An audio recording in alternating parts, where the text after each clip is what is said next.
Alright, how we doing everybody? Today we're doing another new ship review. This is the third ship that has been released to us in Star Trek Online in the last couple of weeks, and it is the Mirror Escort Carrier, the Engle class. So when you get the Infinity T6 ship prize pack, this is available out of the many options in that pack. So here we'll take a look at the layout. It is a 5.2. Obviously it is an escort carrier, so it does have the one hangar bay. Console wise, it has 2 engineering, 4 science, and 5 tactical. Since it's a 5.2, it does have an experimental weapon slot.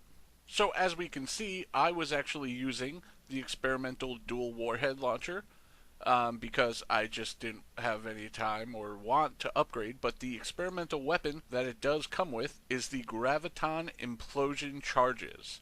So what it does is an AoE pull, debuff, and heavy kinetic damage. So it's doing 5,000 kinetic damage.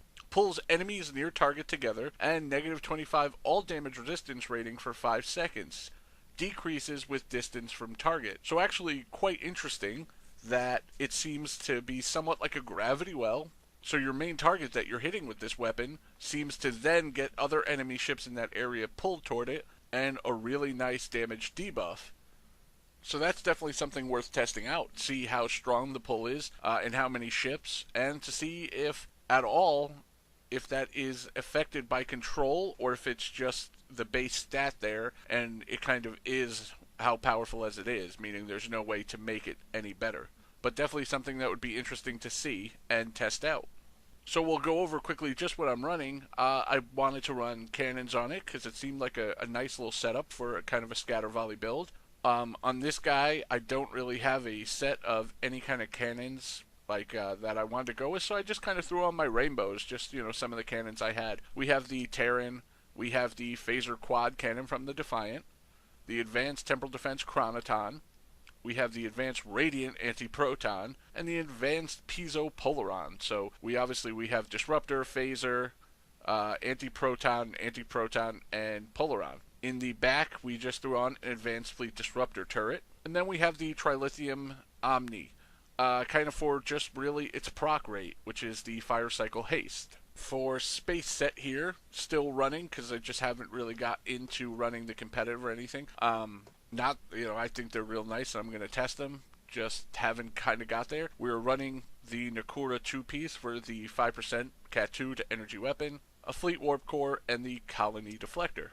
Obviously, console-wise, a lot of the same boring stuff that, not boring, but, a lot of the same stuff you're going to see on similar builds. So, just quickly, dynamic, power, domino, tachyokinetic. We have our 2 consoles here, hostile acquisition and weapon sensor for the accuracy. We have 4 tactical consoles, 4 cannons, because we are running Rainbow, our bioneural. Now the console from this ship is the Cascading Subatomic Disruptions. Its passives are 14.3 to exotic particle generators and 1.9 auxiliary power. The activatable is 135 degree targeting arc to primary target, 18,000 electrical damage with negative 40 all damage resistance rating for 10 seconds, to up to 2 secondary targets. We have 13,000 electrical damage with negative 20 damage resistance rating for 20 seconds, to up to 4 tertiary targets, 9,000 electrical damage and negative 10 all damage resistance rating. So a very interesting thing here. It's a big map debuffer, obviously, as it goes to hit a primary, then couple of secondary, and then up to 4 tertiary. The damage decrease obviously jumps down, but your primary target getting a negative 40 for 10 seconds is really big. Now, obviously, electrical damage, so obviously similar to like an isometric charge, which does cascading electrical damage to a main target and then secondary targets after that, which is a really nice console for an EPG build in like a CCA. That is boosted by exotic particle gen, so just to test that here, we will throw on something. We'll take a look at that first to primary target. It says 18,584. So we'll throw a plasma generator, one of the old science consoles that gives EPG. Now that's on there. We'll take a look, and it's up to 19,500. So jumped up about 1,000 with what is giving us 37.5 particle gens. So obviously, like we thought, but just to show kind of the proof in the pudding, it is boosted by EPG. So again, with this console, it's definitely something that is going to work better in a certain circumstance. So obviously with this console, definitely placement of when you activate it is going to be a big deal. Let's say you're running a gravity well, which is possible on this ship. You put it down on the tac cube or the gateway, all the spheres get sucked up there, and then you hit this console to first do the primary damage and debuff to the gateway, and then the secondary and tertiary to all the spheres that are bunched up there. And again, could be tested for CCA with a nice EPG build to see if it works as well as isometric charge can work there. The debuff to all those targets is definitely something very nice. So a good amount of testing that I have planned to see with this console, its best places and how much it can help out. And obviously it is a console that can go on any Starship. It's not just set to any class or this ship. Obviously this is a Fed ship, but there is a pack so that KDF or KDF aligned ROM will have access to the trait, the console, and the experimental weapon, so that's nice. For the hangar here, I put in Elite Aeon time ships. The ships that they come with are the Mirror Federation shuttlecraft, and obviously you can get the Advanced and the Elite. They have phaser beam arrays, omnidirectional phasers, and beam overload 1. So we'll take a look at the mastery unlocks. First we're getting +5 to AC, then we're getting +5 to defense, then we have quick deployment, so it's a 36.2 recharge reduction for launching carrier pets, and 15% rake up XP for all hangar pets. And then we have devastating weaponry, which is the 2.5% crit chance. And then we have the Starship trait, but we're going to take a look over here, get a better look at this trait. Superior Area Denial. While this trait is slotted, activating beams, fire at will, or cannon scatter volley causes your weapons to debuff foes' armor resistance for a short duration, as well as activating fire at will and cannon scatter volley 1 on your hangar pets. So obviously if you are going to run the Mirror Federation shuttlecraft, they have beam overload. They would also have beam fire at will. When activating fire at will or scatter volley, grants fire at will, yep, we talked about that, to the pets, and then 2 targets hit. Does not stack -30 all damage resistance rating for 5 seconds. So basically, the way we're reading, the way this reads out is your fire at will at all times, or your scatter volley, which is obviously, definitely what kind of the meta is right now for DPS. They have a built-in beta 1, because if we read what attack pattern beta is, right here we have a beta 2. 2 targets hit, does not stack, -39.9 all damage resistance rating for 5 seconds. So, honestly, it reads exactly like a beta, just without the negative stealth, which, it's not a big deal. So, your fire at will has an inherent beta 1 on it, or your scatter volley for the entire duration, which is really nice, obviously, and to multiple targets. Cold-hearted, something similar in the debuff, and kind of the question has been raised, because obviously there's a lot of really nice traits with different builds, and for cannon scatter volley, there's the certain traits. Quickly, I'm running emergency weapon cycle for them, withering barrage to extend the duration by 4 seconds of scatter volley. Then I have promise of ferocity and cold-hearted. And obviously with cold-hearted, we've gone over it, but just to kind of give a comparison, while active, energy weapons apply cold-hearted to foes once per firing cycle. And obviously, aux to bat is what activates it. It's giving us the 9.1 flight speed for 15 seconds. It's giving us the -10 all damage resistance rating for 15 seconds. And negative current max all subsystem power. Now this stacks 5 times.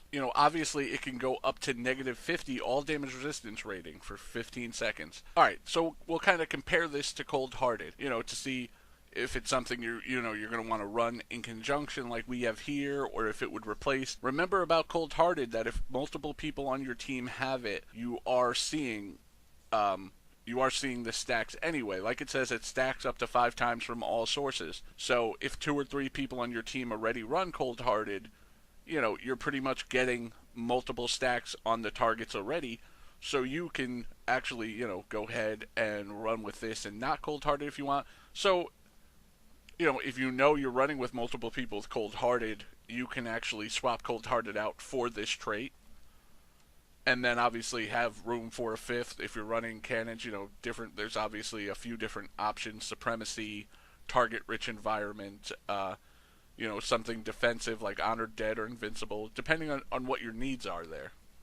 But obviously, we were running it there to kind of see. I mean, it's really hard to test something like this because in the parse, you're not going to see what it does. It's just kind of based on feel. But I think, obviously, anytime you're inherently giving a beta 1 to Scatter Volley or Fire at Will, that's really nice. So, definitely a good trait. Kind of just have to test around with, do you run it with Cold Hearted? Does it take the place of it? Kind of based on, who you're running with if you know. But definitely a nice, interesting Starship trait.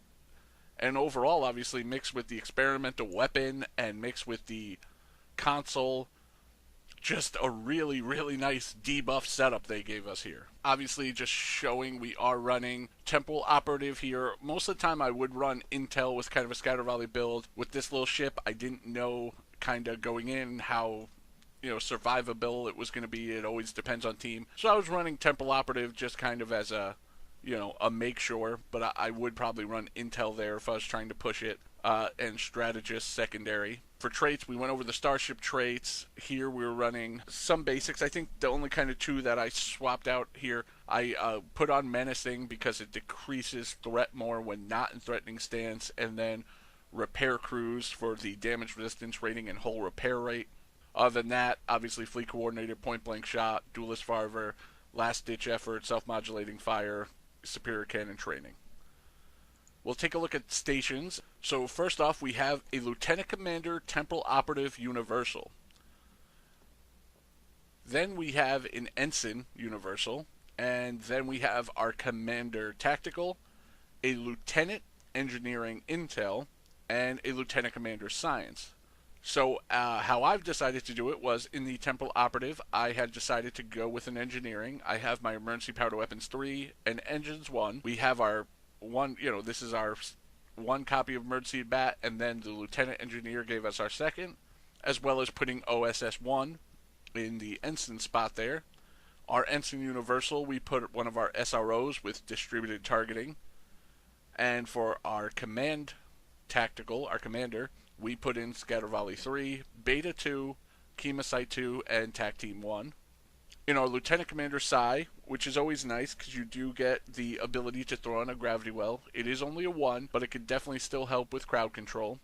Or you can go with, Destabilizing Resonance Beam. We could go with Subspace Vortex 3. You could actually move Structural Analysis to a 3 and get the bigger debuff, and then run something more defensive in the second spot, like Science Team or Polarized Hull for the tractor beams. I obviously did go with Structural Analysis 2, and then Hazard Emitters 1.